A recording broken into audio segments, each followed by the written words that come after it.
Novembre 1945, Nuremberg, Allemagne. Pour les premières fois de l'histoire, le monde se rassemble pour juger des criminels de guerre. À l'intérieur d'une salle d'audience gardée par des soldats observés par des avocats et des journalistes, des juges des États-Unis, du Royaume-Uni, de l'Union soviétique et de la France prennent place. Ensemble, ils en forment le tribunal militaire international créé pour rendre justice après les dévastations de la Seconde Guerre mondiale. L'atmosphère est tendue.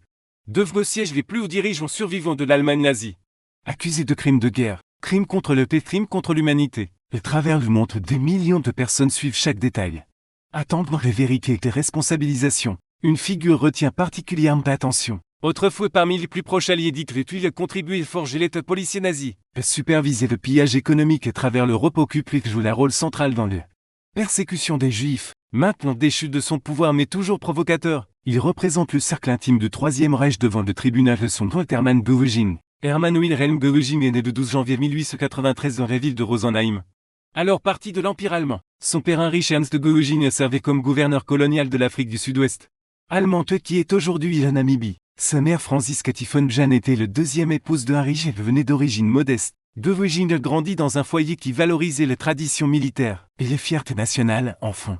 Il a passé du temps à vivre chez des amis de la famille pendant que son père travaillait l'étranger. Plus tard, il a fréquenté des écoles de cadets militaires puis il avait être un étudiant fougueux, ambitieux qui rêvait de gloire uniforme. Lorsque les premières guerres mondiales éclatèrent l'été 1914, Göring a immédiatement rejoint l'armée allemande. Il a commencé son service en tant qu'officier d'infanterie et ensuite été transféré à l'armée de l'air allemande qui était encore une nouvelle branche des opérations militaires. En tant que pilote, Göring a rapidement démontré son habileté et son audace. Il effectuait des missions de reconnaissance et de combat et ses succès lui ont valu de promotion. Il est finalement devenu un as de l'aviation, crédité d'avoir abattu 22 avions ennemis dans les dernières étapes de la guerre. Après la mort de Manfred von Richthofen, le célèbre Barbe Rouge, Göring fut nommé commandant du légendaire Jagdgeschwader, l'ancienne escadrille de Richthofen. Cela lui apporte du prestige qu'il termina la guerre décoré de pour le mérite. Les plus hautes distinctions militaires allemandes pour les bravos de l'époque. Mais son arrogance le rendit impopulaire auprès des hommes de son escadrille. Après la défaite de l'Allemagne en novembre 1918, Göring fait face à la même confusion d'amertume que de nombreux anciens soldats reconnus. L'effondrement de l'Empire allemand et les dures conditions du traité de Versailles ont laissé le pays humilié et économiquement brisé. Göring décida de rester dans l'aviation et fut souvent engagé pour des vols privés. Pendant quelques années, il a vécu à l'étranger au Danemark en Suède. Et pendant cette période, il épousait Karin Vokanzo, une baronne qui devint une figure centrale de sa vie personnelle. Elle le soutint émotionnellement et financièrement alors qu'il tentait de trouver un nouveau but. D'où une Allemagne d'après-guerre. En 1922, Göring retourne en Allemagne qu'assistait à un rassemblement qu'il entendit pour les premières fois. Adolf Hitler parlait. Il fut impressionné par les promesses d'Hitler de restaurer les forces de l'Allemagne et d'inverser l'humiliation de Versailles. Peu après tout, Göring rejoignit le parti nazi, et en raison de son statut de héros de guerre décoré, il gagne rapidement de l'influence au sein du mouvement nazi. Hitler le nommé commandant de l'Est. L'organisation paramilitaire du parti qui non seulement intimidait et attaquait les opposants politiques, mais aussi imposait le pouvoir nazi dans les rues. En novembre 1923, Göring participa pour de les brasseries. Les tentatives ratées d'Hitler de prendre le pouvoir à Munich, lors de la confrontation avec la police bavaroise, Göring fut gravement blessé à l'aine, avec l'aide de sa femme. Il s'échappe en Autriche où il commençait à utiliser de la morphine pour gérer la douleur de ses blessures. Cela marqua le début d'une dépendance qui affecterait ce comportement jusqu'à la fin de sa vie. Pendant ce convalescence, il fit face à des mandats d'arrêt en Allemagne et passe les années suivantes en exil. À cette époque, le toxicomanie de Göring devint très grave. Il fut placé à l'hôpital psychiatrique, après avoir violemment attaqué une infirmière qui avait refusé sa demande de morphine. En quelques années, l'Allemagne change. Le parti nazi avait retrouvé son statut légal en Allemagne, que Göring rentrait chez lui. Il travaillait à reconstruire l'organisation du parti et étendre son influence. En un œuf de guet, il fut élu au Reichstag parlement allemand comme l'un des premiers députés nazis. Avec son charme, ses références militaires et sa volonté d'utiliser la violence, Göring aida le parti à devenir une force politique formidable. Il cultive également l'image d'un leader confiant capable de séduire les Allemands conservateurs, qui respectaient encore l'arme et les traditions de l'ancien empire. Cependant, de réalité, il était un toxicomane à la santé mentale instable. Cela le fut aidé par le fait que sa femme Karin mourut d'insuffisance cardiaque le 17 octobre 1930 et qu'il n'avait même pas d'enfant. Malgré cette tragédie personnelle, sa dépendance à la morphine, Göring réussit dans les politiques allemandes. Lorsque les nazis arrivèrent au pouvoir en janvier 1933 et qu'Hitler fut nommé chancelier, Göring fut récompensé par de multiples postes importants. Bientôt il fut nommé ministre de l'Intérieur de Prusse, d'Osseroek. Il prit le contrôle de la police prussienne et le transforme en un outil pour écraser l'opposition. Il établit le Gestapo, les polices secrètes qui traquaient les communistes, les sociodémocrates et toute personne soupçonnée de résister au régime nazi. Les efforts de Goering furent essentiels pour éliminer les derniers vestiges de la démocratie.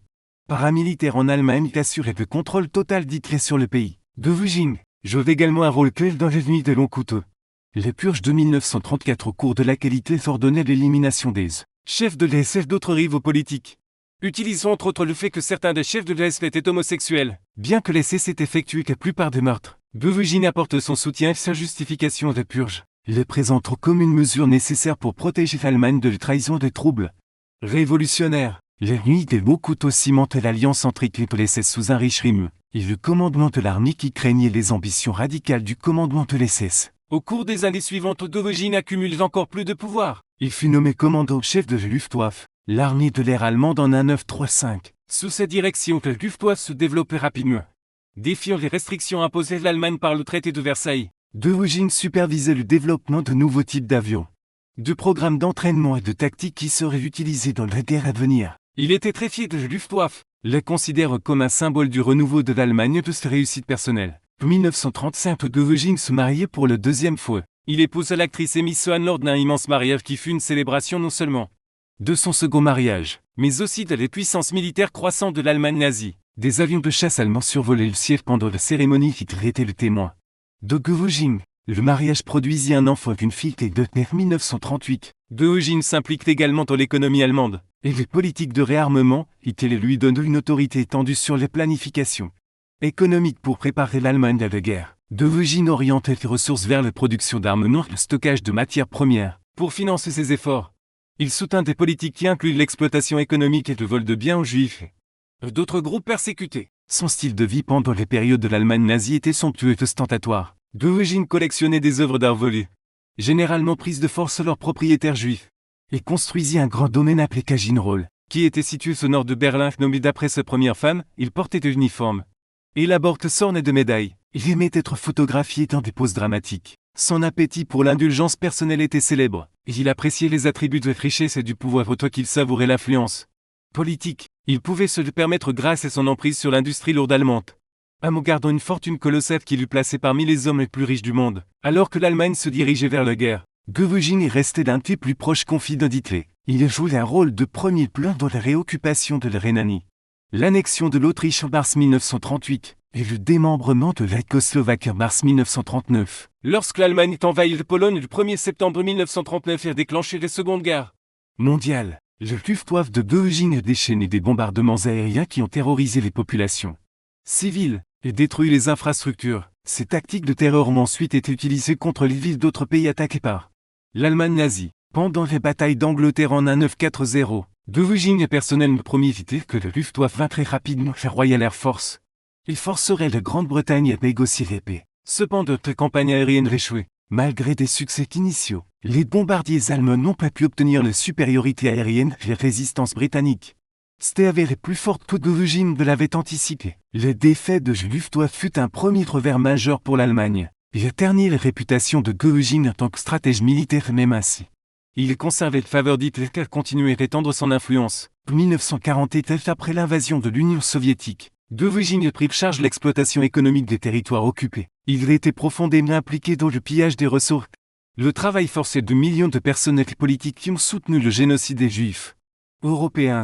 En juillet 1948, il signe une directive autorisant Rahn Heydrich de préparer les solutions finales de la question juive. Une étape bureaucratique qui ouvert la voie à l'Holocauste. Alors que la guerre tournait des avantages de l'Allemagne, Goering est devenu de plus en plus détaché de la réalité. Il passait plus de temps à Kaginroll entouré de ses collections d'art volus. Il consommait de la morphine, tandis que le Luftwaffe luttait pour maintenir ses forces sous les bombardements alliés. Pénurie de carburant et de matériaux, les mégalomanies de Goering et son incapacité à évaluer les capacités techniques de l'armée de l'air allemande se sont avérées être des erreurs fondamentales, plusieurs fois pendant la Seconde Guerre mondiale, pour lesquelles les soldats allemands payent le prix, morts de faim, succombent à leurs blessures lorsque l'armée de l'air ne leur avait fourni l'assistance suffisante promise. Malgré son efficacité minimale, il est resté le deuxième homme le plus puissant d'Allemagne. En 1948, il a nommé son successeur désigné, lui décerna le titre de Heeresmarschall. Un grade créé spécifiquement pour lui. En 1944, l'influence de Goejin déclinait clairement. L'échec de Luftwaffe a arrêté l'offensive aérienne alliée, et les désastres croissants sur le front de l'Est. En particulier l'incapacité à soutenir les forces de la clé pendant les batailles de Stalingrad par pour dominer son autorité. D'autres dirigeants nazis dont Heinrich Himmler, le secrétaire d'Hitler Martin Bormann, et le ministre de la propagande Joseph Goebbels, tentaient d'accroître leur propre pouvoir alors qu'Hitler devenait plus isolé. Lorsque la défaite de l'Allemagne devint certaine, Goejin tentait de se positionner comme un négociateur potentiel avec les Alliés espérant se sauver, et peut-être préserver une forme de gouvernement allemand. En avril 1945, alors que les forces soviétiques se rapprochaient de Berlin, Goejin renvoya un télégramme vite suggérant que s'il ferait ne pouvait plus diriger l'Allemagne, il devait transférer de pouvoir à Goejin conformément au plan de succession. Hitler vit ce message comme un acte de trahison. Il a destitué Goejin de toutes ses fonctions. Le fer était gardé en place et présidence surveillée en Bavière. Après la capitulation de l'Allemagne en 1945, Goejin était capturé par les forces américaines. Il réclamait le Nuremberg où il est devenu le plus haut responsable nazi être jugé devant le tribunal militaire international. Le Nuremberg il était accusé de crimes contre le peuple, de crimes de guerre et de crimes contre l'humanité. Goejin s'est défendu avec énergie. Cependant, les preuves contre lui étaient accablantes. Il était reconnu coupable de tous les chefs d'accusation et condamné à mort par pendaison. Goejin a demandé d'être fusillé à la place, affirmant que les pendaisons étaient indignes d'un soldat, mais sa demande a été refusée. Les nuits précédant son exécution le 15 octobre 1946, Goejin, âgé de 53 ans, il réussit à se suicider dans sa cellule de prison. Ce mort privait les Alliés de la satisfaction symbolique d'exécuter publiquement l'une des figures les plus tristement célèbres du régime nazi. Merci d'avoir regardé la chaîne Wildrist G. Assurez-vous d'aimer, de vous abonner et de cliquer sur l'icône de notification en forme de cloche pour ne pas manquer nos prochains épisodes. Nous vous remercions et nous vous verrons les prochaines fois sur les chaînes.